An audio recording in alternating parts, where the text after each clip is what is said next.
आज बच्चों का बर्थडे था और मैं इनको कुछ सरप्राइज़ देना चाह रहा था, तो मैंने सोचा आज मैं इनको लेके जाता हूँ हॉरर कैफ़े में। हॉरर कैफ़े में जाता ही आहत हर्ष और मोहम्मद आशिक के होश के शुतुरमुर्ग ही उड़ गए।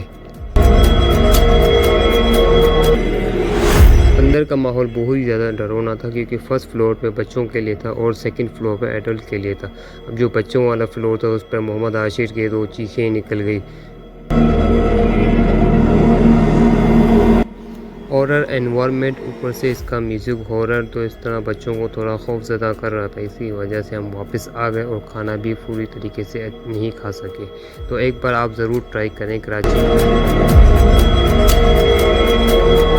हॉरर कैफ़े के अंदर दाखिल होते ही हमने भूत भूतनिया और सबसे मुलाकात की, उनके साथ बैठकर चाय पिए और गपशप भी लगाए। तो दोस्तों, अगर आपने ये हॉरर कैफ़े देखा है तो आप कमेंट्स करके हमें बताएं कि ये कराची में कौन सी जगह पे और इसका नाम